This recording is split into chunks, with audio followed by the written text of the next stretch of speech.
Hello friends, welcome to Shahrukh kitchen. இன்னைக்கு வீடியோவில் நம்ம பார்க்க போகிற ரெசிபி ஒரு டேஸ்டியான இந்தியன் ஸ்டைல் மக்ருனி பாஸ்தா செய்ய போகிறோங்க. இது எப்படி செய்யலான்னு பார்க்கலாம் வாங்க. பாஸ்தா செய்ய தேவையான பொருட்கள்: 1/4 கிலோ மக்ருனி எடுத்துக்கலாம், 3 முட்டை, பொடியாக கட் பண்ண 2 பெரிய வெங்காயம், பொடியாக கட் பண்ண ஒரு பெரிய தக்காளி, பொடியாக கட் பண்ண 2 பச்சை மிளகா, கொஞ்சமாக கொத்தமல்லி. அடுத்து ஸ்டவ் ஆன் பண்ணி ஒரு பேனை வச்சு பாதி அளவு தண்ணியை சேர்த்து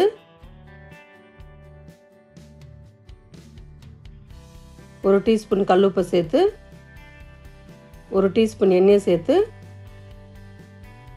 மூடியை போட்டு மூடி இது அப்படியே கொதி வரட்டும்.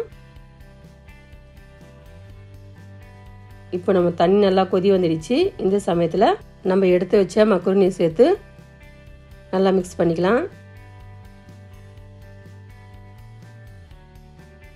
இப்போ மூடியை போட்டு மூடி இது 5 நிமிஷம் அப்படியே வேகட்டும். 5 நிமிஷத்துக்கு அப்புறம் பாருங்கள், நம்ம மக்ருனி நல்லா வெந்து வந்துடுச்சு. இந்த அளவுக்கு வெந்திருந்தால் போதும். இப்போ ஸ்டவ் ஆஃப் பண்ணிவிட்டு இது ஃபில்டர் பண்ணிக்கலாம்.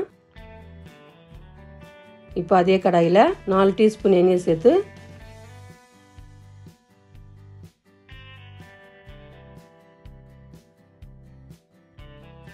எண்ணெய் நல்லா சூடானதும் பொடியாக கட் பண்ண வெங்காயத்தை சேர்த்து நல்லா வதக்கிக்கலாம்.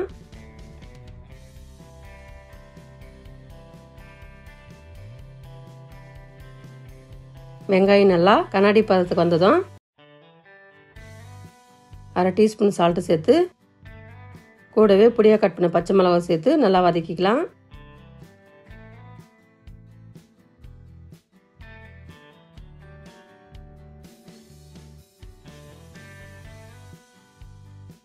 அடுத்து பொடியாக கட் பண்ண தக்காளியை சேர்த்து நல்லா வதக்கிக்கலாம். தக்காளி நல்லா சாஃப்டாக வதங்கி வர வரைக்கும் நல்லா மிக்ஸ் பண்ணிக்கிங்க.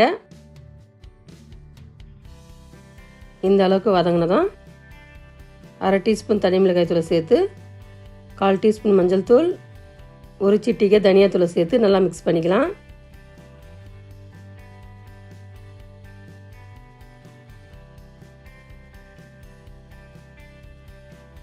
மசாலா நல்லா மிக்ஸ் ஆனதும் பொடியாக கட் பண்ண கொத்தமல்லியை சேர்த்து நல்லா மிக்ஸ் பண்ணிக்கலாம். ஸ்டவ்வை லோ ஃப்ளேமில் வச்சு மிக்ஸ் பண்ணுங்கள், இல்லைன்னா சீக்கிரமாக அடி பிடிச்சிக்கும். இப்போ 3 முட்டையை உடைச்சி ஊற்றிக்கலாம்.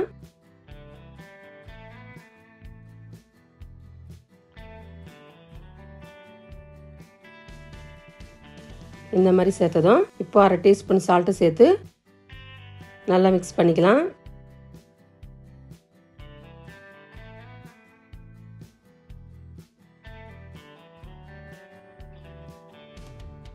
இது ஒரு 2 நிமிஷம் நல்லா குக் ஆனதும் நம்ம வடித்து வச்ச மக்ருனியை சேர்த்து மிக்ஸ் பண்ணிக்கலாம்.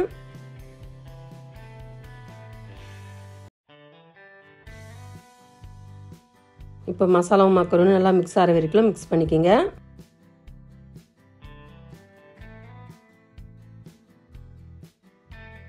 இது ஒரு 3 நிமிஷம் நல்லா குக் ஆனதும் கடைசியாக கொத்தமல்லியை தூவி நல்லா மிக்ஸ் பண்ணிக்கலாம்.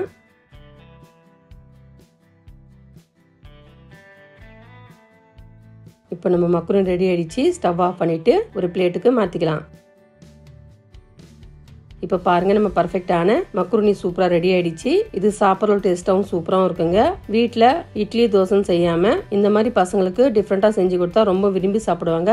அதிக மசாலாவும் சேர்க்காம நான் சொன்ன மெத்தடில் நீங்கள் செஞ்சீங்கன்னா ரொம்ப டேஸ்ட்டாகவும் சூப்பராகவும் இருக்குங்க. இந்த ரெசிபி வீட்டில் நீங்களும் ட்ரை பண்ணுங்க. இந்த டேஸ்ட் எப்படி சொல்லிட்டு கமெண்ட் பாக்ஸில் கமெண்ட் பண்ணுங்க. இந்த வீடியோ உங்களுக்கு பிடிச்சிருந்தா லைக் பண்ணுங்க, ஷேர் பண்ணுங்க, சப்ஸ்கிரைப் பண்ணுங்க, பக்கத்தில் பெல் பட்டனை கிளிக் பண்ணுங்க. இதே மாதிரி புது புது ரெசிபி மீண்டும் பார்க்கலாம். தேங்க்ஸ் ஃபார் வாட்சிங். நன்றி, வணக்கம்.